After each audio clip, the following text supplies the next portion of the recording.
तो कोरोना के मामले में भी प्रधानमंत्री का कहना कि जो दूसरी लहर थी उसे उत्तर प्रदेश सरकार ने बखूबी संभाला है। मेरे साथ अभिज्ञान प्रकाश जुड़ चुके हैं इस वक्त। अभिज्ञान, एक खास बात जो नजर आ रही है, जो गौर करने वाली बात है कि प्रधानमंत्री मोदी के इस संबोधन में योगी आदित्यनाथ की जमकर तारीफ की गई और यहां तक कहा प्रधानमंत्री ने कि इतने काम किए योगी आदित्यनाथ ने, इतनी मेहनत करते हैं कि वो गिनवाना मुश्किल है।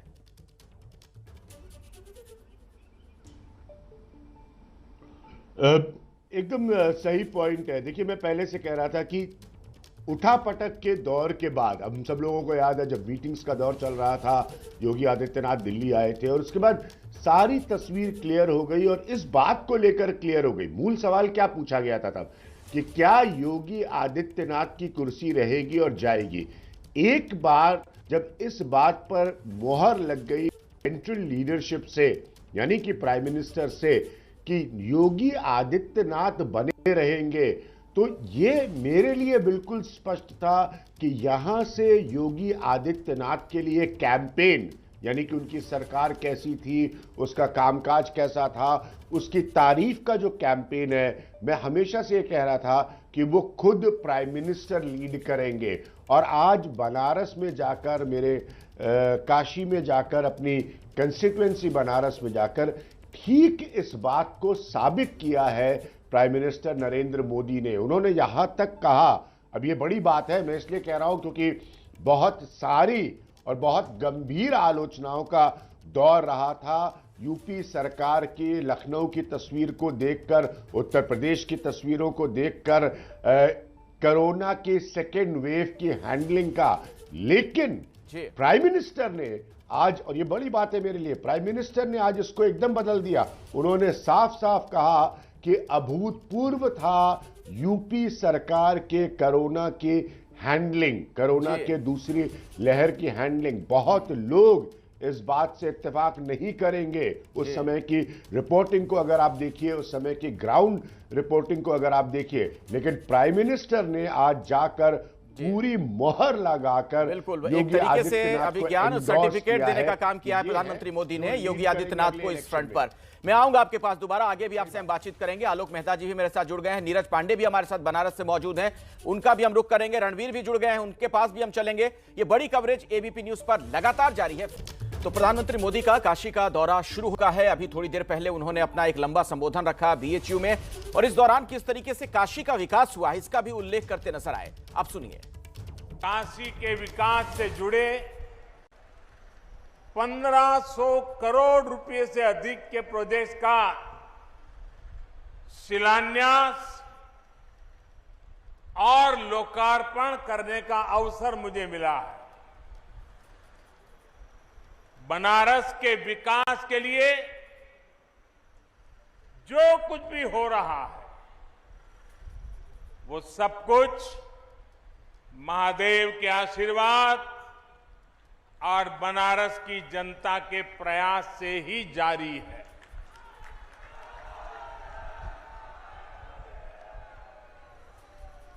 मुश्किल समय में भी काशी ने दिखा दिया है कि वो रुकती नहीं है, वो थकती नहीं है। बातचीत करने के लिए तमाम मेहमान जो मेरे साथ मौजूद हैं, जरा हम उनका रुख कर लेते हैं। और आलोक मेहता जी, आपके पास मैं इस सवाल के साथ आना चाहूंगा। दरअसल विपक्ष जो घेरता है प्रधानमंत्री मोदी को, तो उसमें इस बात का भी जिक्र होता है कि काशी को क्योटो बनाने की बात थी। तो आज खुद प्रधानमंत्री ने यह बात बताई कि क्या क्या काम हुआ काशी के लिए, कैसे काशी की तस्वीर बदली गई है। अखिलेश जी, देखिए, ये आपने पूरा भाषण आपने भी सुना, पूरा देश ने सुना होगा, और ऐसी स्थिति में ये उन्होंने पूरा केंद्रित किया अपने को उत्तर प्रदेश और काशी पर। कल ही एक बड़ा गंभीर आरोप प्रतिपक्ष ने लगाया था कि विदेश और रक्षा मामलों को लेकर राजनीति की जा रही है। मुझे लगता है कि तत्काल इसका जवाब भी यही है, और मेरा मानना है कि ये बेहतर था कि वहाँ पर जाकर वो चीन, पाकिस्तान, जापान सबकी चर्चा ज़्यादा नहीं करते, और इसलिए काम बोलता है वाला जो कोशिश होना चाहिए। अभिज्ञान जी आपके साथ, हमारे साथ बैठे हैं। आप ये देखिए, अभिज्ञान जी बहुत अच्छी तरह यूपी को हमसे बहुत कई गुना ज़्यादा जानते हैं। विकास तो हुआ है, कमियां हैं, कोरोना की चर्चा हम कर रहे थे, लेकिन ये एक अपवाद है।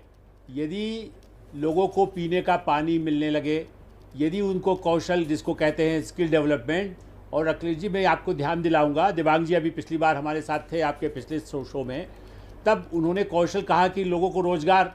देखिए असली बात, उनको, वो भी बहुत समझदार पत्रकार हैं, हमारे मित्र हैं, कि कौशल विकास इसलिए नहीं कि नौकरी मिले, कौशल विकास की अपना खुद काम कर सके।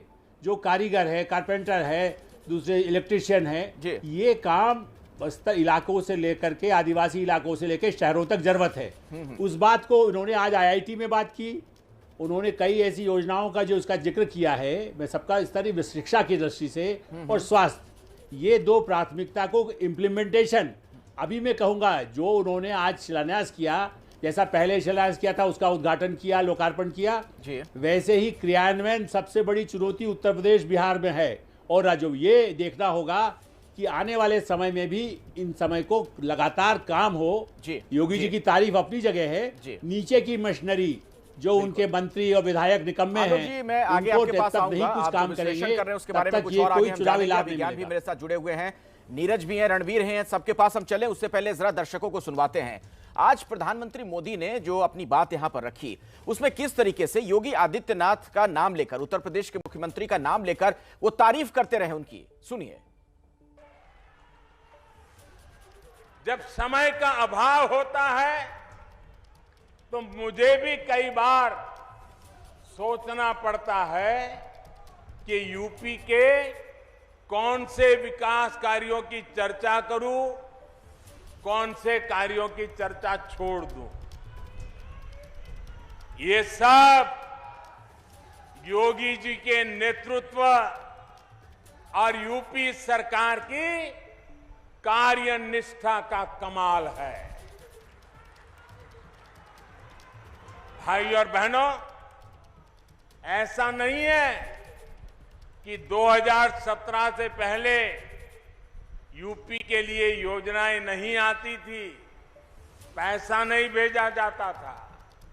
तब भी 2014 में हमें सेवा करने का मौका मिला, तब भी दिल्ली से इतने ही तेज प्रयास होते थे, लेकिन तब लखनऊ में उनमें रोड़ा लग जाता था। आज योगी जी खुद कड़ी मेहनत कर रहे हैं। काशी के लोग तो देखते ही हैं कैसे योगी जी लगातार यहां आते हैं, एक एक विकास योजना की समीक्षा करते हैं, खुद ऊर्जा लगाकर कामों को गति देते हैं। ऐसी ही मेहनत ये पूरे प्रदेश के लिए करते हैं। हर एक जिले में जाते हैं, हर एक काम के साथ खुद लगते हैं। यही वजह है कि यूपी में बदलाव के ये प्रयास आज एक आधुनिक यूपी बनाने में तेजी से आगे बढ़ रहे हैं। आज यूपी में कानून का राज है, माफिया राज और आतंकवाद जो कभी बेकाबू हो रहे थे, उन प्रधानमंत्री मोदी का यह संबोधन BHU में हो रहा था। वहां से हमारे साथ नीरज पांडे हमारे सहयोगी जुड़े हुए हैं। नीरज, तमाम बातों का जिक्र किया प्रधानमंत्री ने, विकास कार्यों का उल्लेख किया, लेकिन जिस तरीके से योगी आदित्यनाथ की उन्होंने जमकर तारीफ की, क्या यह माना जा सकता है कि पिछले दिनों में जो कयास लगाए जा रहे थे कि योगी आदित्यनाथ और केंद्रीय नेतृत्व के बीच सब कुछ ठीक नहीं है, उन कयासों को विराम लगाने का यह प्रयास है चुनाव से पहले?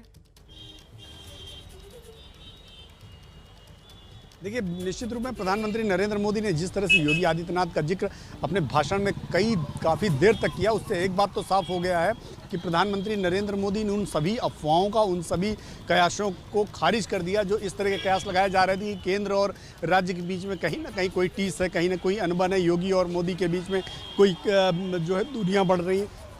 उन सभी कयासों को इन्होंने एक सिरे से खारिज कर दिया। और दूसरी सबसे बड़ी महत्वपूर्ण बात, इस बात को समझना पड़ेगा, आज बनारस में इस कार्यक्रम को इस रूप में भी लीजिए कि आज उन्होंने योगी आदित्यनाथ के नेतृत्व को पर मुहर लगा दी और आने वाले जो विधानसभा चुनाव है उसकी शुरुआत भी कर दी है, क्योंकि जिस तरह से उन्होंने पूर्ववर्ती सरकारों को निशाने पर लिया, उससे एक बात तो साफ है कि उन्होंने अपनी सरकार की तारीफ करके बता दिया कि अगला जो चुनाव है वो हम अपने काम के दम पर जीतने वाले हैं, अपने काम के दम पर लड़ने वाले हैं, और योगी आदित्यनाथ सरकार ने जो काम किए हैं उसका बखान करते हुए हम लड़ने वाले हैं। तो एक बात तो साफ हो गई है कि उन्होंने आज से अघोषित रूप से चुनावी अभियान की शुरुआत कर दी है प्रधानमंत्री नरेंद्र मोदी ने। अब आगे आपको अगले कुछ दिनों में 2, 4, 5, 10, 15 दिनों में आप देखेंगे राज्य के अन्य हिस्सों में भी ऐसे ही विकास कार्यों के उद्घाटन और कार्यक्रमों की शुरुआत हो जाएगी। खासकर जो कार्यक्रम रणबीर के पास चलते हैं, नीरज मैं आऊंगा आपके पास, जरा रणबीर के पास चलते हैं। रणबीर, आप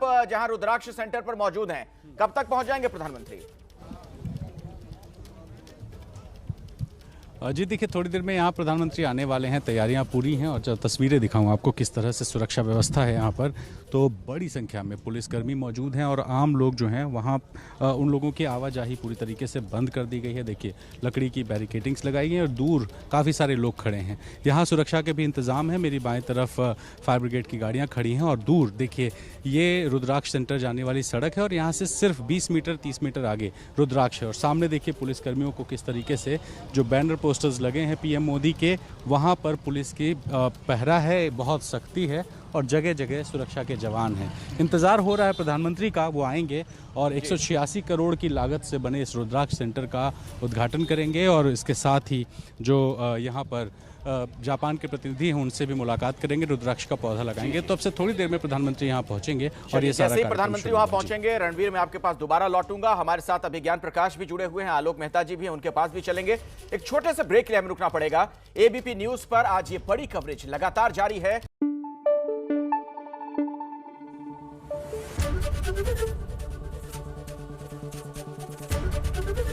एबीपी न्यूज आपको रखे आगे।